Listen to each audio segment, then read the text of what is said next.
Assalamualaikum teman-teman semuanya. Sekarang kita lagi di Kota Siwas. Aku Indonesia. Aku Keisha. Kita lagi connecting FF. Yes. Ini kita udah jalan-jalan ya, jalan-jalan menyusuri Kota Siwas. Terus nanti kita mau ke kafe juga buat ngobrol sama teman-teman. Ikutin keseruan kita ya. Dadah. Moy gimana Moy? Masya Allah, barakallah fikum. Masya Allah. Terima kasih ya HR. Iya sama-sama. Boleh ayo. Coba. Kata-kata hari ini sih. Langsung. Boleh dimakan. Ani udah kemarin 10. Ani kemarin 10. Iya. Masya Allah. Gimana rasanya? Rasanya biar dapat ekspresikan dengan kata-kata. Soalnya nggak dijual di Turki. Ya, betul sekali. Ini Firman yang buat ya. Makasih Bunda. Sama barakallah fikum. Amin. Makasih Dila. Nih, yang bangun itu nih beliau Izzatdin. Jadi beliau membangun Bina ini itu pusat rumah sakit kuno. Nah itu dia yang diurus sama Ibu Nusina. Makam beliau ada di dalam yang bangun. Tuh, jadi ini pusat rumah sakit kuno yang tertua. Ini Di zaman Selçuklu. Makanya namanya Shifaiye Nah, makanya Medresesi. Sifaiye. Makanya namanya Sifaiye. Berarti dulu ini rumah sakit gitu. Ya rumah sakit kuno, ada Ibu Nusinanya juga. Dulu beliau Ibu Nusina tuh pernah jadi perawat apa di sini. Nih kuburan beliau tuh ada dalam tuh. Izzatdin. Ibnu Sina di mana kuburannya, Bang? Tuh, Masya Allah. Assalamualaikum. Kuburannya. Assalamualaikum. Siapa nama-nama beliau, Bang? Nah, di sini kan sejarah, kronologi sejarah ya. Di sisi yang lain tahun 1960 itu kaki kan buat bangsa Turki ini dimodernisasi dengan ada Cumhuriyet ya. Tapi itu nggak mengubah napak tilas dari sejarah asli bangsa Siwas itu sendiri. Kita tuh punya julukan namanya Idor Sehri, kota para pejuang. Karena kita semua itu diisi oleh orang-orang yang di dunia ini masing-masing bangsa itu punya kelebihan. Bangsa Rum yang dituliskan dalam Al-Quran, kata Al-Quran kan Gulibatir Rum, kata Quran. Nah, kenapa bangsa Rum dituliskan dalam Al-Quran? Karena bangsa Rum itu punya kelebihan. Salah satu diantaranya itu bangsa Saljuk. Bangsa Saljuk ini mereka punya kelebihan dalam teknik perang. Mereka orang-orang yang paling jago dalam hal perang. Nah, ada dua situs sejarah berbeda pendapat. Pendapat pertama mengatakan Saljuk itu bermula dari Konya. Ada juga orang Siwas juga beranggapan dari kami yang mulai. Di Konya ada makanan khas namanya etlipide ya. Di Siwas juga ada etlipide juga. Jadi dalam hal ini situs dunia belum bisa memastikan di antara keduanya. Tapi di Siwas punya peninggalan ini Kale Hamam. Ini masjid Kale Jami. Terus ada Sifaiye Medrese, tadi yang kalian tempatin itu rumah sakit. Satu lagi di sana Gof Medrese. Jadi bangsa Saljuk itu dalam bangun peradaban, karena mereka orang muslim ya, mereka tuh paham konseptual dalam bangun peradaban harus dalam 4 hal. Hal yang pertama pasti agama, karena mereka tahu Quran, Tuhan, Allah, Rasulullah itu semua tuh mengajarkan tentang kebenaran. Makanya pusat mereka belajar itu ada di masjid untuk menghubungkan diri mereka dengan Tuhan mereka.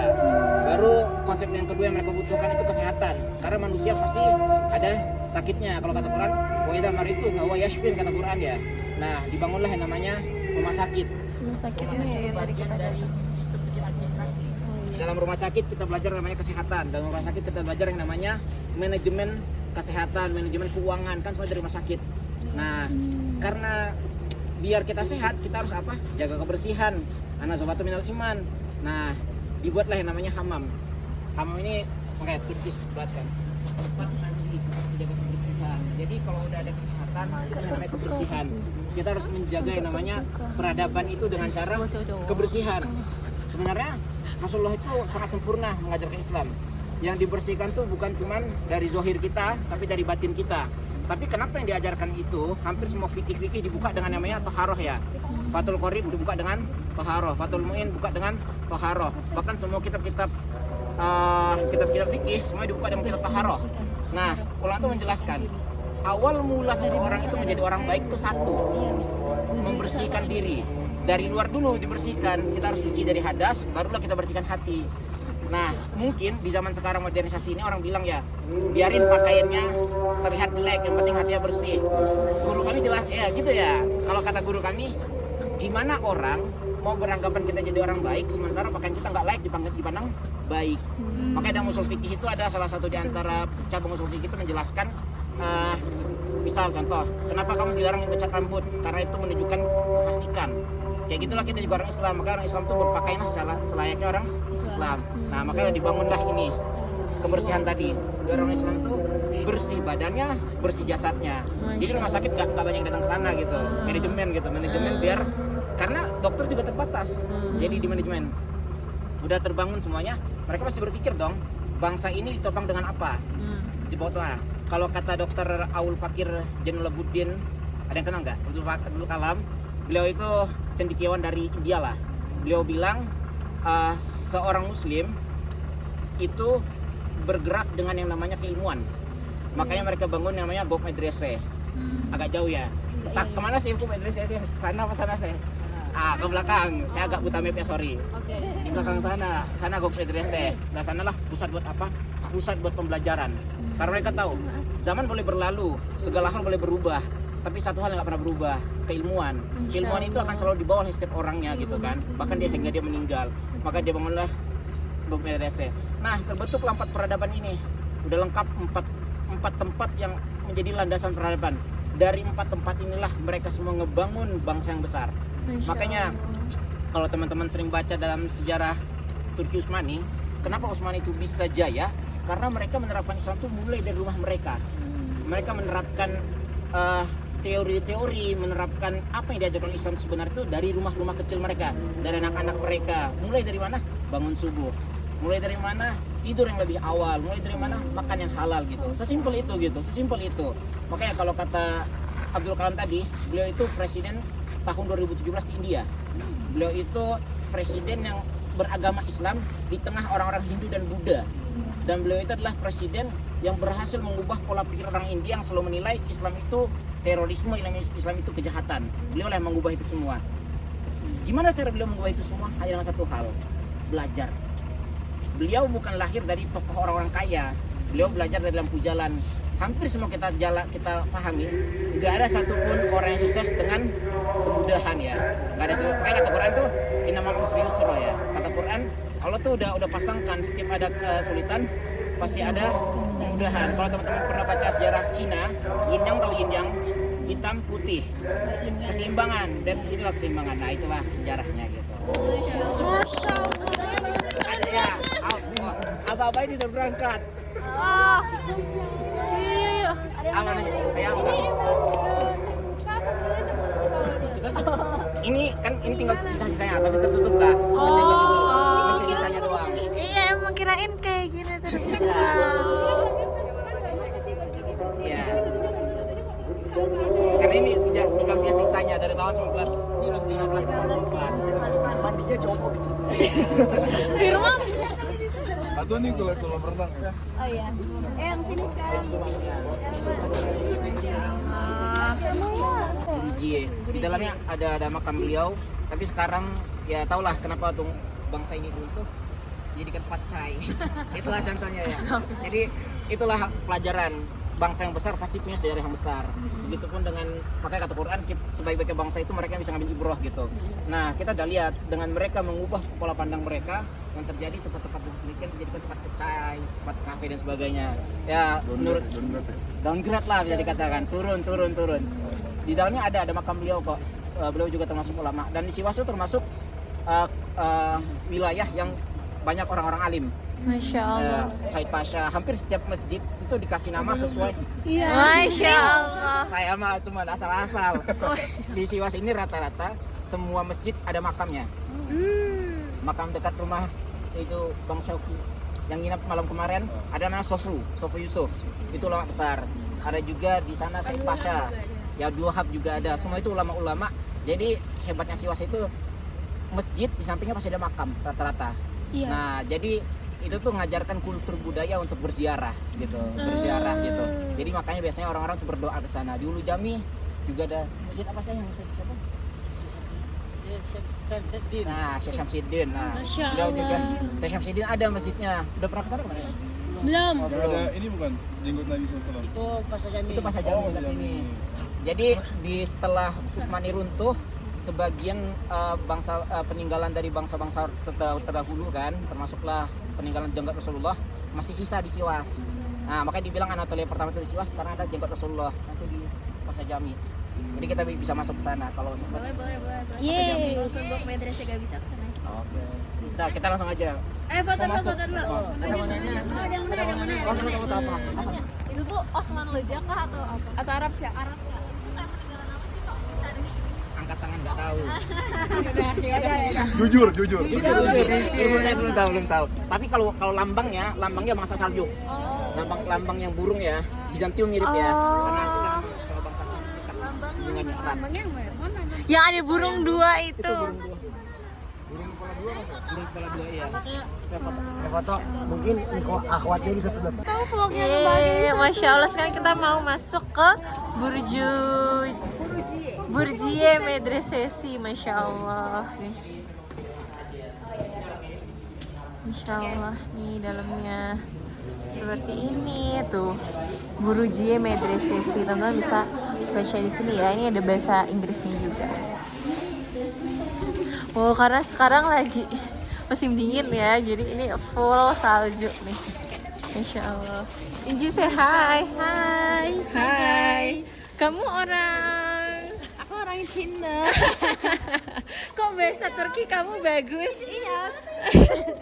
Dia orang Turki guys. Oh ya, barakallah fi umrik. Dia lagi ulang tahun loh. Masya Allah. guys. Ya Allah. Makan dulu. Makan. Hai. Lah biasa lagi penonton MS di kota. Siwas, Masya Allah. Oh, ini turbenya, ini makamnya. Oh, Bang, ini kelas gitu ya? Dressing, bener-bener dressing. oh, tapi udah nggak dipakai ya sekarang. Ini emang lambangnya kah yang bintang itu? Bintang David. Bintang 1. Bintang Ini bisa David mirip. Kan semuanya lambangnya sama, tapi dia belum baca tentang ini gitu. Biasanya aja. Tuh kayak gitu guys. Masya Allah. Jadi tuh dia kayak medrese gitu dulunya tuh. Hadiah. Masya Allah. Pada saat zaman itu ya. Masya Allah. Bener-bener air mancurnya dingin, beku tuh. Enggak, 80% di sini bapak. Enggak maksudnya. Pas itu bapak itu kan udah mulai propaganda tentang Jumhuriyet itu udah lama ya. Nah, tahun 1919 itu diresmikan, pertama kali Jumhuriyet itu diresmikan. Nah, makanya Siwas tuh jadi kota sejarah. Nama kita kan Jumhuriyet, nama ya Siwas Jumhuriyet nih. Terus nama kampus kami juga Siwas Jumhuriyet Universitasasi. Nah, karena Jumhuriyet itu diresmikannya di Siwas gitu. Nah, setelah dari Siwas berangkat, mereka mulai memperbaiki undang-undang terus bergerak dari tahun 1923, 1924 terus berjalan sampai yang terakhir itu tahun 1961. Total dari tahun 1919 sampai 1961 mereka itu udah buat kurang lebih 38 undang-undang. Hebatnya Turki itu gini, di Indonesia hari libur resminya ada nggak undang-undangnya? Nah, khusus di Turki mereka meresmikan hari libur resmi. Hari libur resminya itu hari Sabtu sama hari Ahad itu resmi libur. Nah, di tahun 1920-an mereka juga buat yang namanya undang-undang libur makan siang. Libur makan siang itu resmi. Ada undang-undangnya, saya nggak bohong. Jadi jam istirahat namanya arah tatil. Arah tatil itu dari jam 12. Kita ngerasa nggak sih kenapa di Turki jam 12 sampai jam 1 semua kampus istirahat? Iya. Karena itu kewajiban, ada undang-undangnya. Di Turki itu dari jam 12 siang sampai jam 1 siang kamu mau PNS atau siapapun kamu wajib libur, wajib istirahat. Karena Turki tahu semua orang harus makan. Nah, makanya ada undang-undang khusus makan gitu di Turki. Hebatnya itu mereka, makanya bisa dikatakan kalau kami belajar hukum itu, hukum mereka ini termasuk hukum yang menyeluruh gitu. Di beberapa negara itu menilai bahwasanya hukum itu hanya fokus kepada aspek politik dan kenegaraan. Tapi kalau di Turki sampai perdagangan, sampai kerja itu semua dipelajari. Di Turki itu semua orang seminggu itu wajib kerja maksimal 45 jam. Kalau kamu kerja di atas 45 jam, kamu bisa dapat yang namanya ganti rugi, kompensasi gitu. Itu di Turki diterapkan semuanya. Dasarnya kalau ditanya apa, Undang-Undang 4857. Itu undang-undangnya ya. Itu kalau untuk pekerjaan gitu. 4857. Itu dibuka dengan kuralnya isguvendisi, keamanan para pekerja. Makanya kami ngambil ilmu buruh di sini karena buruh di sini itu termasuk orang-orang yang dilindungi hukumnya. Mereka dijaga. Jadi kalau kamu kerja dalam perjanjian itu kurang dari 45 jam dan kamu harus disuruh lembur, kamu wajib dapat uang lembur. Kalau nggak dapat uang lembur, kamu bisa gugat ke pengadilan.